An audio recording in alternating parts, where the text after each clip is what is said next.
no se preocupen, pronto vamos a agarrar velocidad. Les recuerdo que voy a grabar las clases. Más tarde se las compartiré directamente a su Google Drive. De todos modos, les mando un correo al rato a través de la lista de correo. Recuerden que ahorita ya está activa la lista de correo. Les debe haber llegado 2 correos ayer. Uno dándoles la bienvenida a la lista de correo del curso. Y ahí viene la dirección, que si no mal recuerdo es pe-uamazc@azc.uam.mx. Todos ahí les debo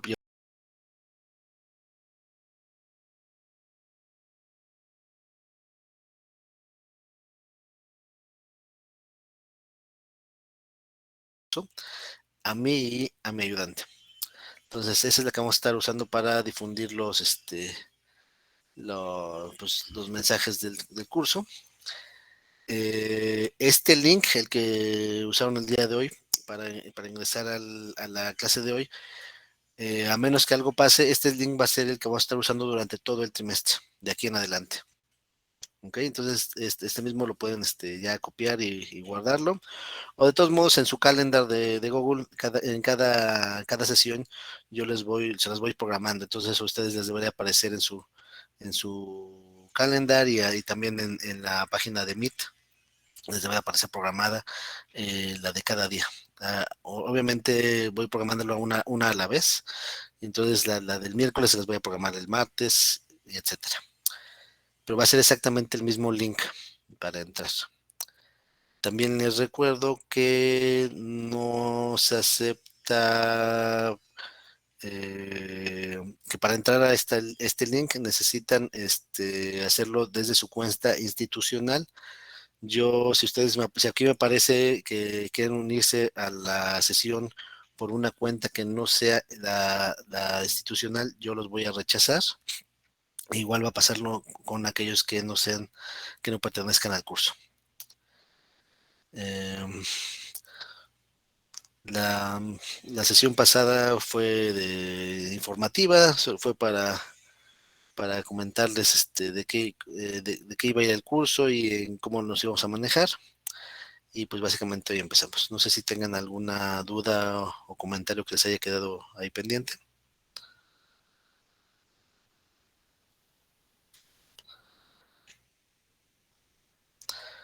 Bueno, les recuerdo que ustedes pueden interrumpirme en cualquier momento si tienen alguna duda durante la clase. Pueden hacerlo apretando el botón de aquí de levantar la mano o pueden hacerlo vía el chat. O sea, pueden ponerme sus preguntas en el chat y yo en cuanto las vea las contestaré. Entonces así pueden interrumpirme en cualquier momento para hacerme preguntas. Y de hecho les pido que lo hagan, o sea, no se queden con las dudas. Es mejor hacer una pregunta aunque parezca boba al principio que quedarse con la duda y después ya no saber qué hacer. Este curso es muy constructivo, es decir, como vamos viendo en las bases va a hacer el soporte de lo que sigue arriba, de lo que sigue arriba, de lo que sigue arriba, y si ustedes no lo entendieron a lo de abajo, ya el edificio se cae. Entonces prefiero, por favor, no tengan ninguna pregunta, es una pregunta boba, hagan todas las preguntas que puedan. Yo intentaré contestárselas ahora sí que de la mejor forma que yo pueda. Ok, pues sin más preámbulo, empecemos la clase del día de hoy. Vamos, les empiezo a presentar mi pantalla.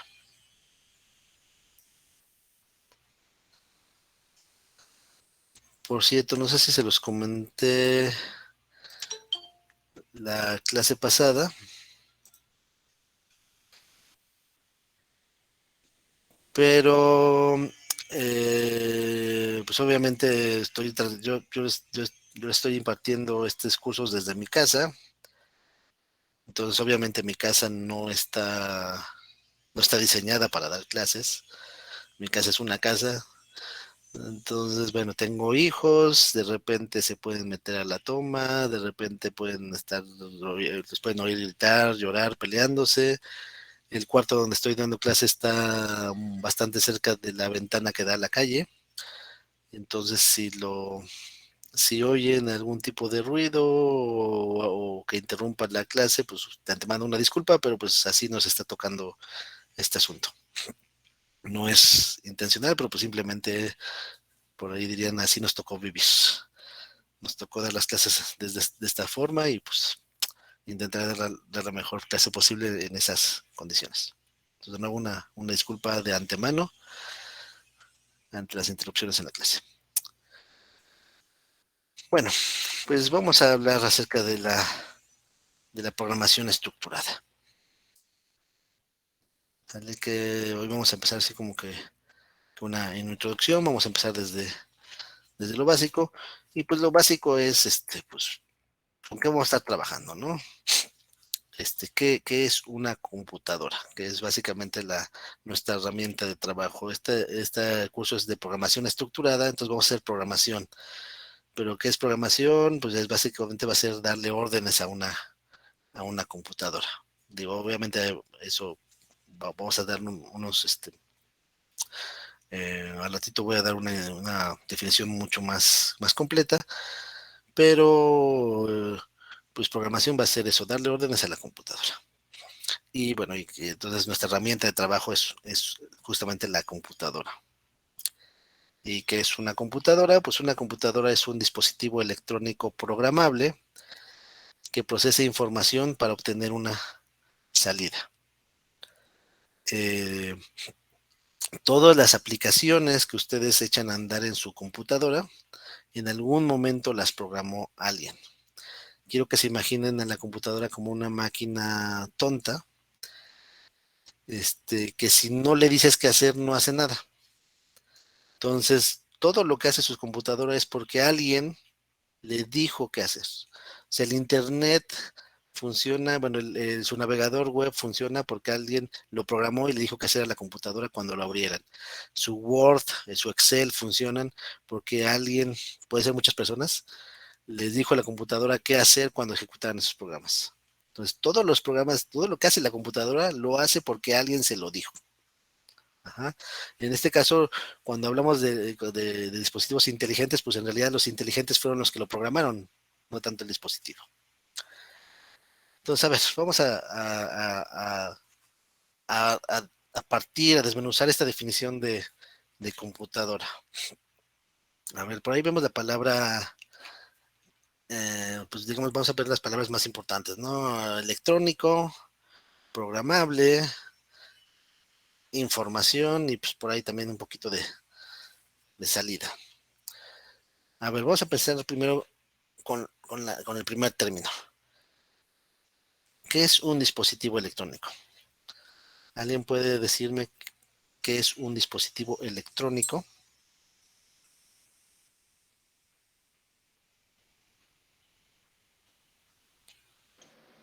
Pues podría ser como que una máquina que depende de electricidad para hacer una función.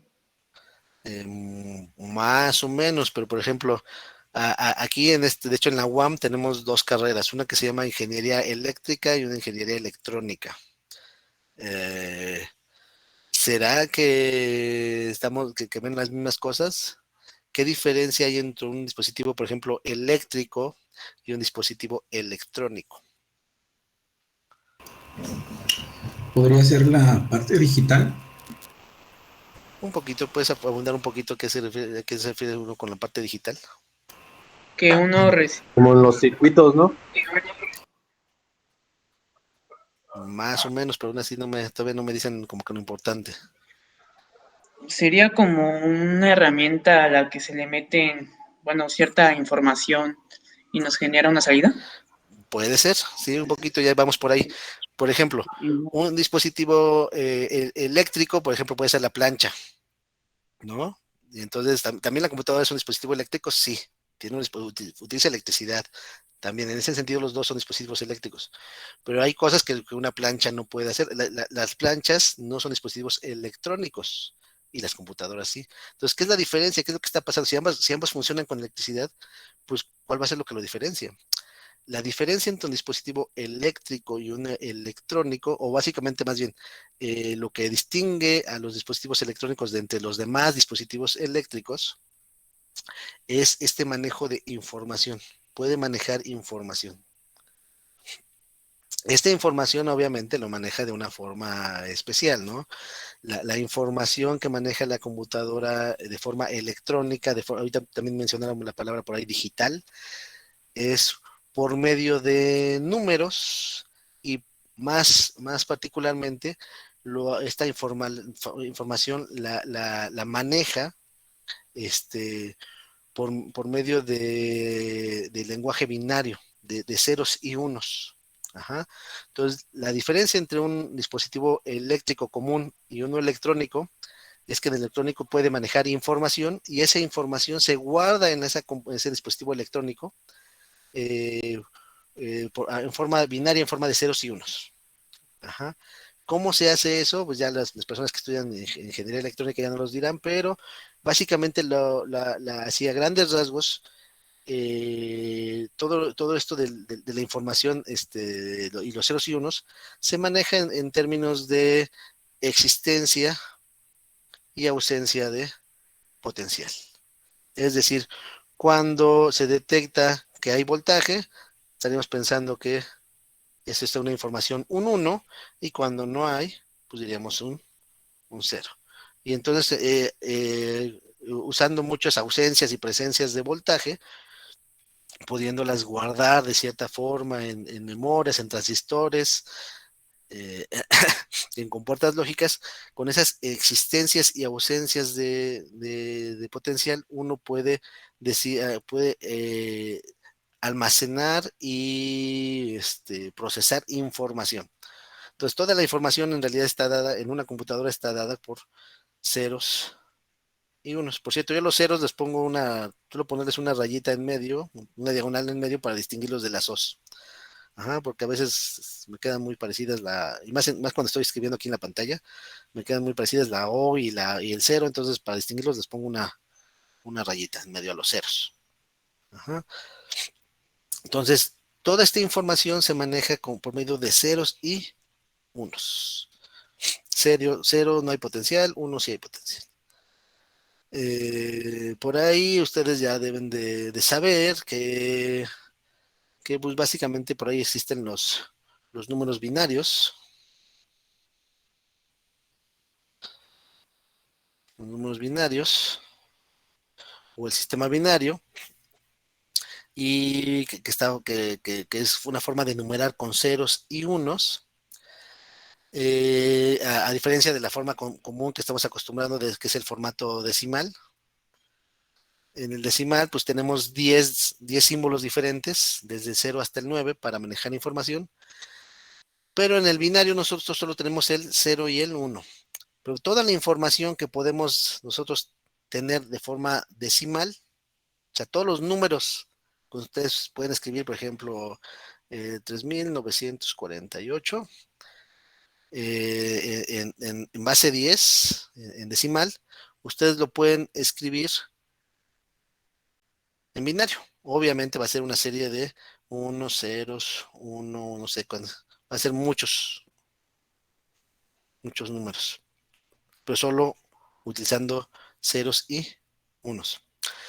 Entonces, básicamente lo que uno termina haciendo es que toda la información que uno mete a la computadora está en ceros y unos. Entonces, más bien uno se imagina cómo puede meter información de todo tipo adentro de la computadora utilizando puros ceros y unos.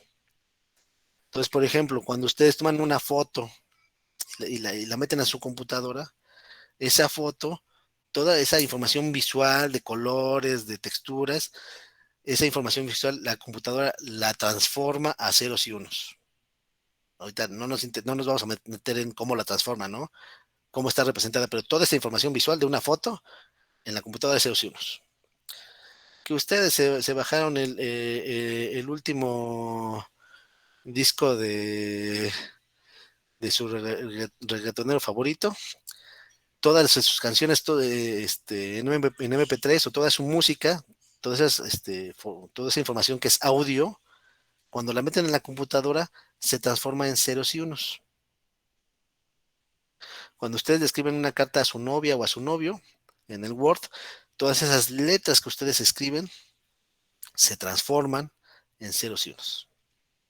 Entonces, algo que les quede bien claro es que la computadora solo puede manejar ceros y unos, solo entiende de ceros y unos. Todo lo que ustedes pueden ver en la computadora, en realidad, aunque parezcan letras, imágenes, música, sonidos, etcétera, en realidad todo es ceros y unos. Ajá, todo adentro de la computadora está en forma de ceros y unos, solo así solo que lo estamos transformando. Hay una transformación ahí entre una imagen y ceros y unos, ¿no? De ida y de regreso. De nuevo, eso es lo que hace un dispositivo electrónico, maneja información y en este caso maneja información en términos de ceros y unos, en términos de ausencia y presencias de voltaje. Ok. Entonces por ahí, digamos, ya tenemos esto del dispositivo electrónico, ya hablamos un poquito de esto de la información. Esto de obtener una salida, pues generalmente lo que uno hace en las computadoras es no solo tener la información, sino que poder hacer algo con ella. Por ejemplo, ¿de qué sirve que ustedes que tengan una canción en MP3 adentro de su disco duro o adentro de su memoria USB si no la reproducen? Ajá. Entonces, esa información, procesarla para obtener una salida, pues sería, por ejemplo, reproducir una película, poner una foto, oír una canción. Eso es obtener una salida después de procesar esa información. O sea, no solo tienen la información guardada, sino que la procesan para mostrarla, para enseñarla de alguna forma. Puede ser en la pantalla, puede ser información audible cuando es música, etcétera. Ajá, pero esa información no solo es que esté guardada, sino que es información que se procesa. Entonces, por ejemplo, esa sería una diferencia, por ejemplo, entre una memoria USB y sus computadoras. Una memoria USB también es un dispositivo electrónico porque solo funciona cuando le metes electricidad. También tiene información, tiene puros ceros y unos guardados, pero no procesa esa información. Solo la tiene guardada. Hasta que la pasas por una computadora es que esa información se procesa y se le hace algo a esa información. ¿Vale? Y por último, y la palabra más importante para nosotros en este curso es esta de programable. Ajá. Como les dije, a grandes rasgos, programar va a ser darle órdenes a una computadora o un dispositivo programable es un dispositivo al que le puedes dar órdenes y que cambia su comportamiento de acuerdo a las órdenes que les des. En la actualidad en la actualidad ya hay muchos dispositivos electrónicos programables. Ajá. Ahora hasta las lavadoras ya son programables. A las lavadoras ya uno les puede escoger qué ciclo pesado, qué ciclo ligero, qué ropa muy sucia, que estos son blancos, que esto es ropa delicada. Y entonces la lavadora actúa de forma diferente de acuerdo a las instrucciones que tú le das. Entonces finalmente la lavadora también es un dispositivo programable. Entonces cualquier dispositivo que cambie su comportamiento de acuerdo a las instrucciones que le des. Obviamente a veces se les da las instrucciones de alguna forma u otra. En la lavadora, pues ahí moviéndole algunos botones, etcétera. En la computadora escribiendo código, etcétera. Pero un dispositivo programable es eso. Es un dispositivo que cambia su comportamiento de acuerdo a las instrucciones que se les den. En este sentido, las computadoras son como que los dispositivos programables por la excelencia, porque las computadoras se le puede programar todo, todo, todo, todo. O sea, puedes programar, puedes darle órdenes para que te cree un navegador web, puedes darle órdenes para ver películas, puedes darle órdenes para oír canciones, puedes darle órdenes para ver tu correo electrónico, puedes darle órdenes para ver tu Facebook. O sea, es el dispositivo programable por excelencia, porque es con el que más cambia su comportamiento de forma diferente, ¿no? O sea, puedes usar la computadora de calculadora, para escribirle cartas a tu novia, para mandar a imprimir, para ver películas, para ver audio, para oír música, para hacer un chorro de cosas. Ajá. Y entonces las computadoras es el dispositivo programable por excelencia porque puede cambiar de tantas formas diferentes su comportamiento de acuerdo a las instrucciones que se les hayan dado. Ajá. Eso es un dispositivo programable. Entonces, por ejemplo, esa parte de programable es lo que diferenciaría, por ejemplo, una computadora de una calculadora, de esas calculadoras que venían en su cajita de cereal, ¿no? Abres tus cornflakes y sale una calculadora chiquitita, ¿no? Una calculadora esas de cornflakes, pues es un dispositivo electrónico, sí. Procesa información, sí, porque uno le puedes hacer sumas, restas, multiplicaciones, obtienes una salida, pues sí, porque te muestra el resultado de tus operaciones. Ajá. Pero, por ejemplo, una calculadora de esas Mysore no es programable. ¿Por qué? Porque no cambia su comportamiento de acuerdo a las instrucciones que tú le des. Solo puede hacer unas ciertas instrucciones básicas, unas sumas, restas, multiplicaciones, unas ciertas operaciones, no instrucciones, operaciones básicas, pero no puedes cambiarla. Ajá, no cambia su comportamiento, sigue sirviendo para lo mismo. Esa sería la diferencia entre una computadora y una calculadora. La computadora sí puedes programarla. La calculadora, no, bueno, ya ahorita obviamente la tecnología ha avanzado cada vez más. Ya obviamente ustedes saben que hay calculadoras que ya son también programables y que hasta les grafican y les encuentran las raíces cuadradas y les resuelven polinomios, etcétera, etcétera. Pero bueno, yo estoy hablando de calculadoras así simples, ¿no? Pues bueno, de nuevo, esto de programable es lo que nos va a interesar a nosotros. Darle órdenes a la computadora para cambiar su comportamiento y que me dé una salida de acuerdo a ese comportamiento, a ese cambio de comportamiento que yo le di. Ajá. Después vamos a regresar a esto. Bueno, les recuerdo que si tienen alguna duda o pregunta me pueden interrumpir. Ok. Entonces, bueno, ¿cuál es el problema principal que tenemos para esto, para usar las computadoras?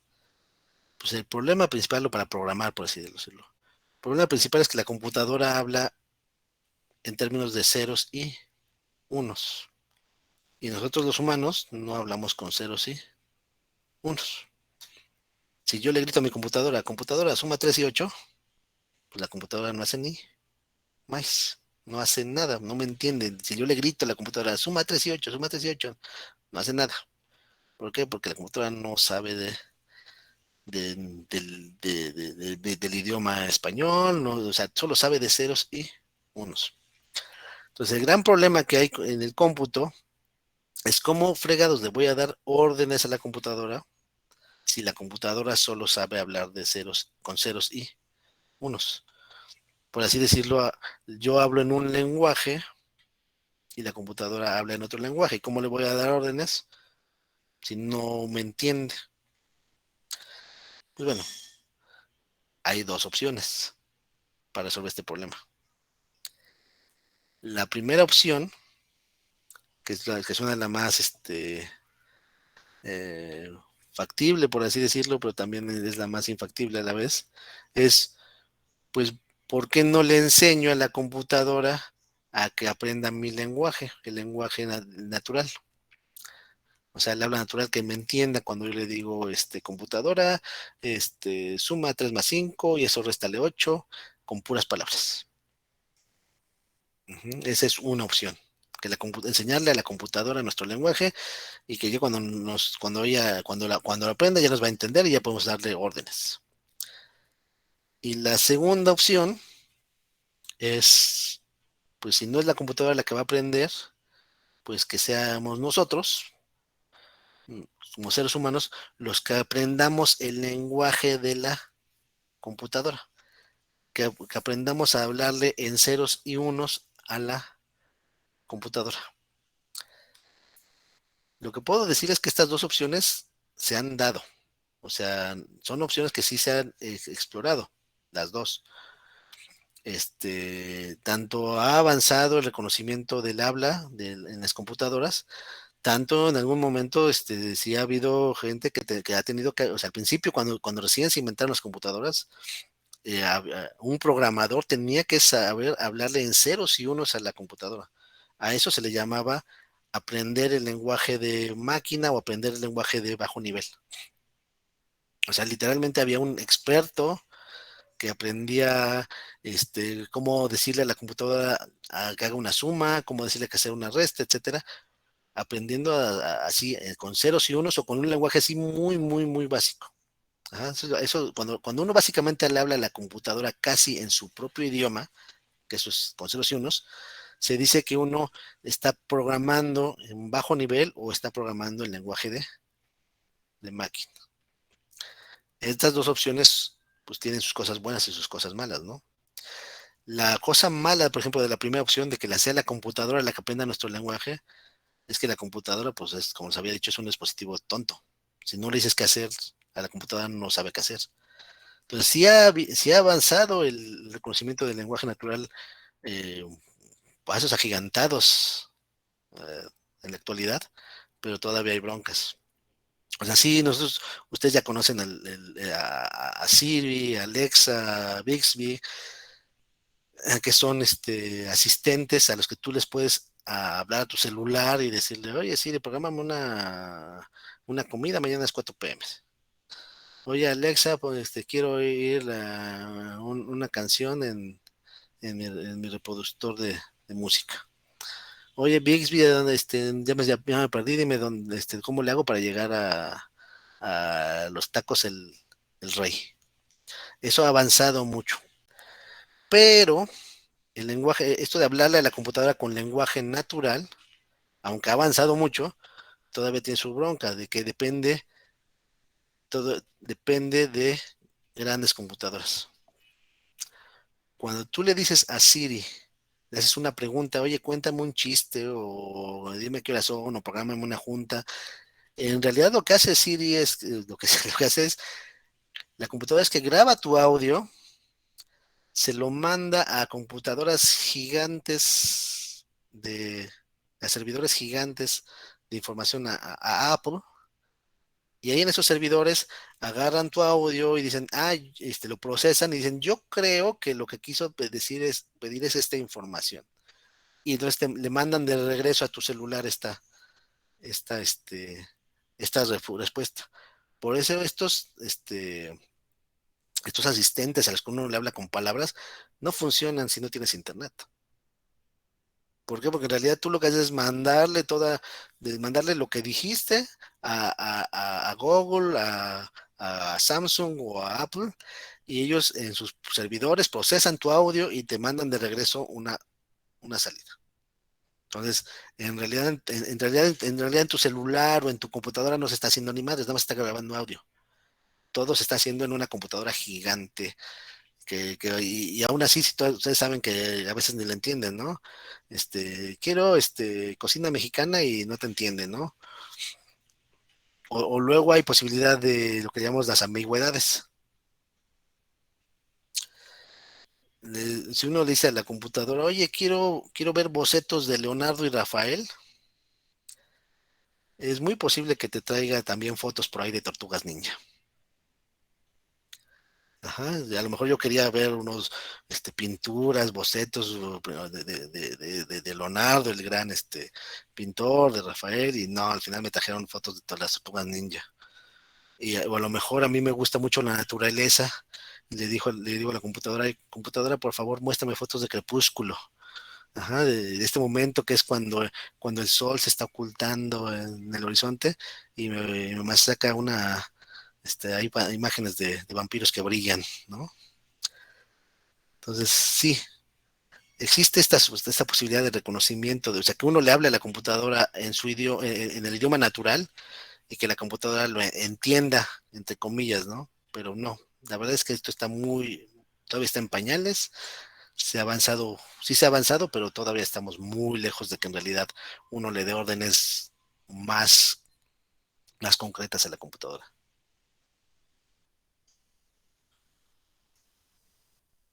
Y entonces el otro método, pues infalible, pues es que uno aprenda, el otro método que había dicho, bueno, pues si la opción 1 no funciona bien, pues entonces tenemos que optar por la opción 2, ¿no? Si la computadora no aprende bien nuestro idioma, pues entonces nos toca a nosotros aprender su idioma, su lenguaje. Pero esta opción también tiene broncas. Porque, por ejemplo, de entrada, ¿habrá un único lenguaje de máquina? ¿Todas las computadoras saben hablar o interpretan los ceros y unos de la misma forma? Y la respuesta va a ser que no. Aquí pongo un ejemplo. Imagínense que soy una marca que produce computadoras, imagínense que soy Intel, y yo decido que el código para hacer sumas es el 001, perdón, 0011 para hacer sumas. Y el código para hacer restas es 1100. Y el de hacer multiplicaciones es 1010. Y el código para hacer divisiones 0101. Ah, pues esos son los códigos que yo decidí. Pero no quiere decir que la otra marca que está desarrollando su propia computadora, por ejemplo AMD, pues no tiene por qué escoger los mismos códigos que yo, ¿no? O sea, ¿por qué debería? Si al contrario, lo que quiere la otra marca es distinguirse, decir, no, es que yo produzco computadoras más chingonas que tú, ¿no? Y entonces viene esta bronca, pues ya a lo mejor AMD dijo, Nel, a mí me gustan, para la suma me gusta el código 0000. Y para la resta 1111. Para la multiplicación 0110. Y para la división 1001. Y es más, cuando yo meta los datos para trabajar, para hacer la suma, pues puede ser que en la primera computadora uno diga, primero pongo el primer número, luego digo qué operación voy a hacer, el código de la operación que voy a hacer, y luego pongo el segundo número. Así como estamos acostumbrados, ¿no? Primero das el primer número, luego dices qué operación vas a hacer, y luego vas a dar el otro número. Pero la competencia puede decir, no, yo quiero decir primero qué operación se va a hacer, si va a ser suma, resta, multiplicación, división, y después te doy el primer número que vas a sumar, y luego te doy el segundo número que vas a sumar. ¿Y cómo decidí que lo quería en ese orden? Pues por mis narices, porque yo quise. ¿Está mal hacerlo de una forma o de otra? Pues no, yo decidí hacerlo así. Y entonces llega una broncota. Y esa es una bronca que hubo hace muchos años, cuando empezaron a salir las primeras computadoras. Que como las computadoras eran tan nuevas hace algunos años, pues los fabricantes o los que estaban creando, pues tenían derecho a a usar códigos o como quieran, como se les antojaran. Y no tenía por qué haber una compatibilidad entre la computadora de la marca Sun con la computadora de la marca Spark. ¿Por qué? O sea, si fueron de diferentes fabricantes, cada quien. Y entonces hay hubo una bronca, porque entonces los programadores o la gente que aprendió el lenguaje de máquina, pues se volvieron especialistas, volvió gente muy especializada. Y entonces, si tu universidad tenía una computadora Spark, entonces tenías que contratar un programador que haya aprendido el lenguaje de máquina de la computadora Spark para que la pueda utilizar esa computadora, para que le pueda dar órdenes a esa computadora. Y si tu universidad compró una computadora de otra marca, por ejemplo Motorola, tenías que conseguir a alguien que hubiera aprendido a programar en el lenguaje de máquina para Motorola. Y si tú solo aprendiste a programar para el lenguaje de máquina de Motorola y querías irte a otra universidad, si en esa otra universidad no había una computadora que supiera ese lenguaje, que utilizar ese lenguaje, pues ya te fregaste, porque no te iban a contratar. Y como había muchos, o sea, había muchos productores de computadoras IBM, Sun, Spark, había muchas, al principio había muchas marcas de computadora, que cada quien diseñaba su propio código, su propio lenguaje de máquina. Entonces cada computadora tenía su propio lenguaje. Siempre eran ceros y unos, todo el tiempo eran ceros y unos, pero una computadora interpretaba los ceros y unos de una forma y otra computadora interpretaba los ceros y unos de otra forma.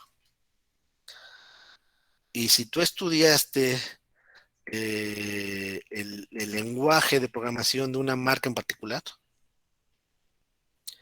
y esa marca en particular, yo aprendí a programar en las IBM 386, no sé qué, no sé qué. Yo solo sé programar porque yo solo aprendí a los ceros y unos de ese lenguaje. Y esa marca se iba al caño, se perdía ventas o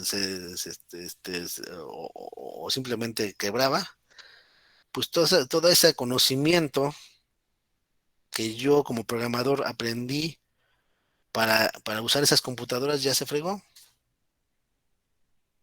porque pues ya esa máquina, si esa marca ya tronó, ya nadie más va a usar ya ese conocimiento que yo tengo ya se volvió obsoleto, ya no va a servir para nada. Si quiero programar en otra computadora, tengo que aprenderme ahora los ceros y unos de la marca Macintosh, o los ceros y unos de la marca Motorola, o los ceros y unos de la marca no sé qué. Pues esto fue un modelo no sustentable. Esto de que los seres humanos aprendieran el lenguaje de la computadora, aprendieran los lenguajes de bajo nivel o el lenguaje de máquina, pues sí se usa todavía, pero ya se usa poco por estos problemas de, de que tu conocimiento puede tronar, puede no servir si esa marca de computadoras ya no se utiliza. O si incluso aún si la marca no truena, a lo mejor primero sacaron una computadora que interpretaba de cierta forma los ceros y unos, y después sacaron otra más avanzada que la interpretaba de otra forma los ceros y unos. Y entonces lo que aprendiste tenías que volverlo a aprender con la marca nueva, con la computadora nueva. Entonces, bueno, no, el caso es que esto no fue sustentable. Empezó a haber mucha gente que pues, dijo, debe de haber una mejor opción, ¿no? Y esta mejor opción son lo que le llamamos los lenguajes de alto nivel. Cuando los lenguajes de bajo nivel o de máquina son cuando uno le habla básicamente a la computadora en su idioma, en ceros y unos. Lo que ahora, la solución que uno encontró que es una solución intermedia, que es una solución que hasta uno podría pensar que es obvia. Por ejemplo, en las Naciones Unidas, si tienes a una personita que habla japonés y a otra persona que habla, por ejemplo, francés, ¿cómo le hacen para entenderse? Pues lo que generalmente se hace en esos casos, o una de las soluciones es contratar a alguien más que se le llama, que va a ser el traductor, que obviamente sepa japonés y francés, ¿no? Que yo le digo algo en japonés y el traductor se lo va a traducir, va a oír ese mensaje y se lo va a traducir a la otra persona en francés. Y si el francés le dice algo en francés, el otro lo va a traducir y se lo va a decir en japonés. Entonces, esa misma solución que suena tan lógica en las personas, si hay dos personas que no saben el mismo idioma, pues buscas a un tercero que los traduzca, pues fue la solución que se tuvo para este problema que teníamos en las computadoras. Lo que se hizo, se fue crear un programa que se le llama compilador. Ajá. Y crear un lenguaje que no sea, que sí sea muy parecido a las palabras de uso común, O sea, sí es muy parecido a lo que uno generalmente termina, dice día a día, pero que está reducido. O sea, solo hay ciertas palabras que te acepta. Y este lenguaje también va a ser muy, muy formal, o sea, tiene una estructura muy, muy estricta. Y también no lo vamos a dejar que la gente le hable a la computadora con palabras, sino que va a ser de forma escrita. Entonces, justamente un lenguaje de alto nivel es un lenguaje escrito que sí tiene palabras de uso común, pero no todas. Hay un léxico reducido. O sea, no todas las palabras te deja usar, pero sí algunas. Y es formal, es decir, que no hay forma de que uno tenga ambigüedades. O sea, no hay, o sea, uno cuando le dicen, cuando escribe algo en lenguaje de alto nivel, no se puede interpretar de varias formas, ¿no? Sino que solo hay una forma única de interpretar las instrucciones. Entonces, a esto se le llama lenguaje de alto nivel. Y lo que pasa es que hubo esta, este programa que se llama compilador, que lo que hace uno es que uno escribe su programa con este lenguaje de alto nivel, que tiene, uno escribe sus instrucciones en un archivo, con esta formalidad, con palabras de uso común, pero no todas, reducido, que es muy formal, y de forma escrita, uno toma esas instrucciones, eh, digamos, en palabras más o menos de uso común, se las pasa uno al compilador, que es un programa que va a traducir, y el compilador lo que hace es traducir esas instrucciones a ceros y unos, al lenguaje de máquina. Y ya se lo pasa a la computadora. Y ya la computadora ya sabe qué hacer. Esa fue la solución pues más importante que se le puede dar a nuestro problema. No te tomes todo el lenguaje completo por ejemplo, el español, el inglés, sino solo algunas palabras. Escríbelo escríbelo con texto, en algo muy formal, con una estructura que tenga sintaxis, gramática muy formal, para que el compilador lo pueda traducir muy fácil a ceros y unos. Entonces, esa fue la solución a la que se llegó. Y el compilador, como les digo, es un programa que alguien escribió para traducir. Compilador, si ustedes lo buscan, la palabra compilador es un poquito sinónimo de traductor, aunque no es exactamente traductor, pero sí tiene un poquito ese matiz. Entonces, de nuevo, uno toma una versión reducida de un cierto lenguaje de uso común y le da formalidad para poder decir, mira, para hacer esto tienes que decirlo de esta forma, para hacer esto tienes que decirlo de esta forma. Y después ya uno se lo pasa al compilador, el compilador lo traduce a ceros y unos y la computadora ejecuta tus instrucciones. Eso fue la solución a la que llegamos. Ahora, ¿qué problema tiene esto de los lenguajes de alto nivel para nosotros, hispanoparlantes? Pues que sí, los lenguajes de alto nivel sí fueron creados con palabras de uso común, pero lamentablemente para nosotros fueron creados con palabras de uso común, pero no de uso común de nosotros, hispanohablantes, sino de los que los crearon. Entonces, los primeros que crearon lenguajes de programación lo hicieron en inglés. Su lenguaje de uso común de ellos era el inglés. Y entonces, cuando crearon su lenguaje de alto nivel, usando palabras de uso común, pues usaron palabras que venían del inglés. Y entonces, sí, ustedes van a ver que muchos lenguajes de programación vienen en la instrucción while, la instrucción for, la instrucción if, then, else.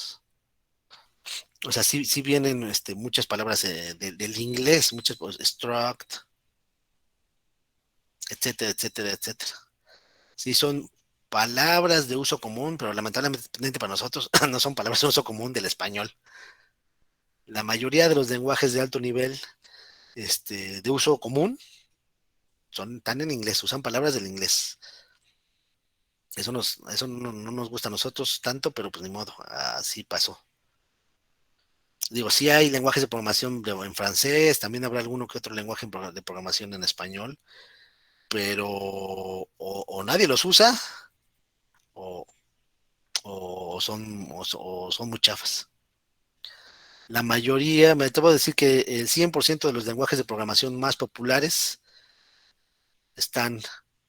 utilizan palabras en inglés.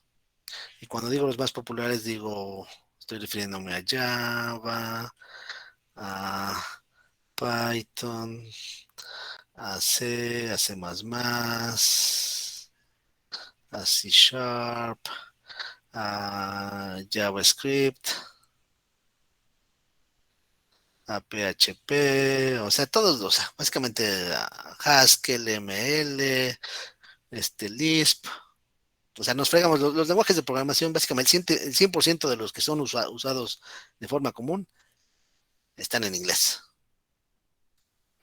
Entonces, pues ni modo. Si utilizan los lenguajes de programación palabras de uso común, sí, pero no son palabras de uso común del español, son palabras de uso común del inglés. ¿Preguntas hasta ahí?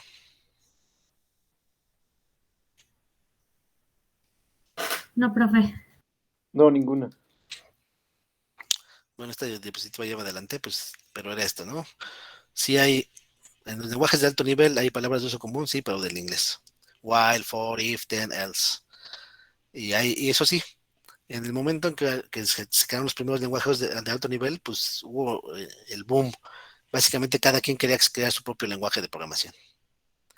Algunos han permanecido, o sea, algunos desde que experimentaron se han seguido usando, otros son nuevos, otros ya han muerto. Por ejemplo, ya hasta donde yo sé ya nadie usa ADA, ya Basic también ya nadie lo usa. Usan una cosa que se llama Visual Basic. Fortran todavía algunas personas se niegan a dejarlo ir, pero también ya está en desuso. C también es de los viejitos, de hecho en algún momento había un lenguaje A, otro lenguaje B, y después crearon C. Y C es de los viejitos que todavía se usan muchísimo y es el lenguaje que vamos a aprender en este curso. Y hay diferentes versiones diferentes, no versiones, sino derivados de C. Por ejemplo, C++ y C Sharp son derivados de C. Ajá, entonces hay unos nuevos, unos viejos. Por ejemplo, COBOL es uno de los lenguajes de programación que en México se usa todavía, pero solo en Banamex. Y entonces hay programadores. CodeBlocks no es un lenguaje de programación, Rodolfo. Al rato vamos a ver eso. CodeBlocks es lo que le llamamos un ambiente de programación. En CodeBlocks uno programa en C, o sea, un CodeBlocks está hecho para programar ya sea en C o en C++, pero es un ambiente, o sea, una cosa es el programa en donde programas y otra cosa es las instrucciones, en qué lenguaje están las instrucciones. Entonces, nosotros vamos a programar en C, por ejemplo, vamos a aprender a programar en C, y de hecho sí vamos a usar CodeBlocks, pero CodeBlocks va a ser un programa que nos va a ayudar a programar en C. Pero en realidad nosotros vamos a estar programando en C, en el lenguaje de programación C. Bueno, como por ahí les decía nomás al final que COBOL todavía se usa en Banamex. Hay mucho de lo que llaman el back office que está en COBOL, y a la gente que sabe COBOL y la contrata en Banamex gana muy bien, gana un muy buen varo, pero fuera de eso, en ninguna otra parte les interesa que sepas COBOL.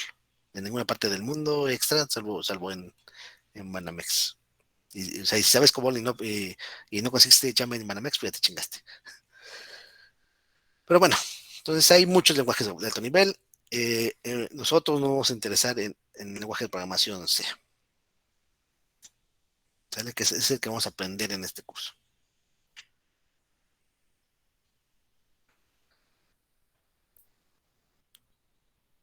¿Cuál es uno muy más o menos reciente? Pues yo me atrevo a decir, por ejemplo, Python es de los más o menos recientes y es de los más o menos importantes actualmente.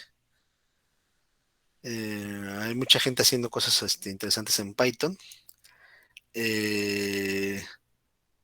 Lo malo de Python es que a una gente le sirve mucho y a otra gente no le sirve de nada. Ahorita ustedes van a, ¿cómo decirlo? Aquí en la UAM, este curso de programación estructurada te dan chance de enseñarlo en Python o de enseñarlo en C. O sea, yo tengo la opción de enseñarlo en cualquiera de esos dos lenguajes. Si yo pudiera, digamos, si se pudiera separar los alumnos de un curso bueno, de una carrera y de otra carrera en este curso, yo estoy seguro que los que estudian computación y ingeniería electrónica tienen que aprenderse. O sea, Python no les sirve de nada, de ni madres. O más bien lo pueden aprender después.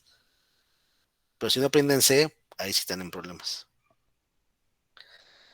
Y por otro lado, Python es bien pinche lento. O sea, Python, o sea, un programa, el mismo programa en C y el mismo programa en Python, en C Python podría ser 10 veces más lento el programa. Eh, Rodolfo, ¿pueden usar Dev C++? Sí, pueden usar eso vamos a llegar a más adelante. Esos son IDEs, son ambientes de programación. Y ustedes van a poder usar el ambiente de programación que se les hinche la gana, siempre y cuando estén programando en C. Entonces, un ambiente de programación es CodeLogs, otro Dev C++, otro Eclipse, hay muchos ambientes de programación. Y ustedes van a hacer usar el que ustedes se les antoje, siempre y cuando programen en C. Pero bueno, ya vamos a seguir adelante para que la clase de hoy. Y bueno, lo que quiero que vean es cómo esto me resuelve mi problema original. De que, oye, sí, las computadoras hablan en ceros y unos, pero no, pero los de la marca 1, por ejemplo, las computadoras de Intel, hablan con ceros y unos, pero no necesariamente hablan con los mismos ceros y unos que los de la AMD. O sea, no interpretan los ceros y unos de la misma forma, ¿no? Y entonces, ¿esto cómo me resuelve mi problema? O sea, ¿cómo los lenguajes de programación de alto nivel resuelven mi problema? Pues lo que pasa es que yo mi programa lo voy a hacer en C, lo voy a hacer escrito una sola vez utilizando instrucciones del lenguaje de programación C, una sola vez. Y lo que va a cambiar no es mi programa, lo que va a cambiar es el compilador. Entonces, si yo tengo el mismo programa, se lo puedo pasar a un compilador que lo traduzca a ceros y unos que entienda una computadora Intel, y se lo puedo pasar a otro compilador que lo traduzca a ceros y unos que entienda las computadoras AMD. Es un decir, ¿no? Bueno, obviamente hay más marcas de computadoras. Pero mi programa no cambió. Yo no tuve que aprender a programar ceros y unos de Intel y a programar ceros y unos de AMD. Yo no. Yo solo aprendí a programar en C, y lo que cambió es que ¿a qué traductor se lo pasé? Se lo pasé al traductor para Intel o se lo pasé al traductor para AMD. Se lo pasé al compilador de una máquina o se lo pasé al compilador de la otra máquina. Y entonces si sale una máquina nueva, si alguien dice, acabo de inventar una máquina, una computadora nueva, entonces, y yo quiero que mis programas funcionen en esa computadora, lo único que tengo que crear es un compilador, un traductor, que tome mi programa, lo traduzca a esa máquina nueva. Entonces, yo como ser humano no tuve que aprender lenguajes nuevos, yo aprendí el mismo, aprendí C. Lo que está cambiando son los compiladores. Ajá, el que le traduce del lenguaje de programación C a la computadora nueva. Y generalmente, de hecho, eso suele suceder mucho, que los fabricantes de computadoras nuevas, cuando sale una versión nueva de la computadora, suelen tener ya su propio equipo que libera casi al mismo tiempo un compilador. Dicen, mira, acaba de salir esta computadora nueva, y aquí está el compilador para C.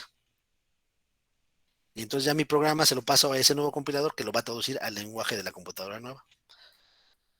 Entonces yo como persona no tengo que aprenderme preguntando, tengo que aprenderme, va a salir esa computadora nueva, ¿voy a poder programar en ella o no?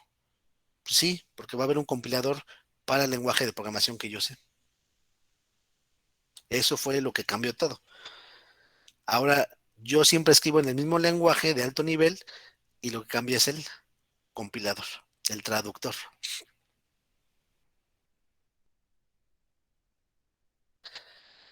DevC++ es un compilador. DevC++ tiene un compilador adentro. Les digo, todavía no quisiera meterme a eso. Eso vamos a llegar a un momento que hable de lo que son los ambientes de desarrollo. Y ahí voy a hablar de CodeBlocks y de DevC++. Pero no, normalmente DevC++ no es un compilador. DevC++ tiene adentro un compilador.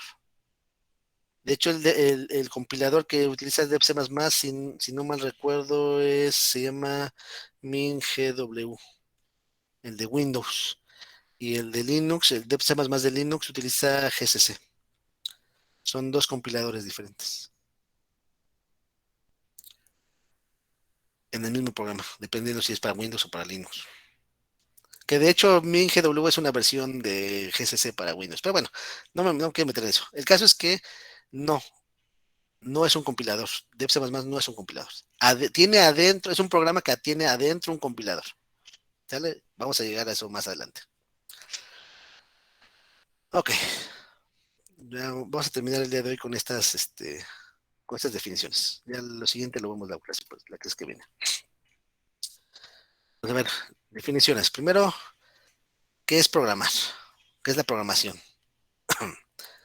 Entonces, la programación es el proceso de idear y organizar acciones o instrucciones que debe ejecutar una computadora para realizar una tarea. O sea, básicamente es cómo organizas o de qué forma organizas las instrucciones que quieres que haga la computadora para que la computadora sí haga la tarea que quieres que haga. Ajá. Entonces, de nuevo, programar es decir, mira, quiero que la computadora pueda imprimir una carta. Y entonces la programación sería acomodar las instrucciones de las que tengo a mi disposición de cierta forma y organizarlas para, para que cuando yo corra ese programa, la computadora imprima lo que quiero. Ajá. Entonces es cómo organizo mis ideas, de qué forma le doy las instrucciones para que la computadora, si sigue mis instrucciones, realice la tarea que quiero que haga. En ese sentido, el programador pasa a ser un experto que lo que hace es, a un programador tú le llegas con un problema, dices, oye, necesito un programa que me haga esto, necesito un programa que me haga esto otro, necesito un programa que me haga la nómina de mi empresa, necesito un programa que me diga cuántos, que me maneje mi almacén, o un programa que me cobre los charritos en el Oxxo. Ajá. El programador lo que dice es, agarra ese problema y dice, este problema lo podría hacer con estas instrucciones. Entonces empieza a escribir las instrucciones necesarias para que la computadora resuelva ese problema. Si les vienes con otro problema, entonces tienes que pensar en otras instrucciones diferentes. O sea, organizarlas de forma diferente. Obviamente estas instrucciones, pues el programador las escribe en un lenguaje de programación, valga la redundancia. Y por último, el código fuente es justamente el archivo con instrucciones escritas en un lenguaje de programación. Entonces el programador lo que hace es abre un archivo y empieza a escribir instrucciones. Suma 3 más 10. Ahora pues, sáltate a la siguiente línea. No sé qué, lee cuánto cuesta cuánto cuestan los churrumaices. Súmale lo que ya lleva. Y empieza a hacer una lista con instrucciones.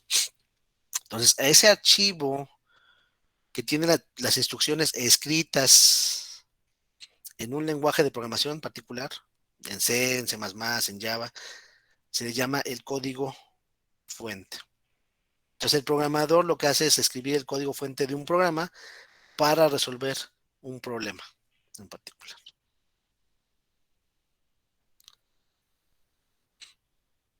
¿Sale? Bueno, hasta ahí vamos a dejar esto, la clase del día de hoy. Me hubiera gustado dar un poquito más, pero ya creo que ya me extendí demasiado. ¿Preguntas, comentarios?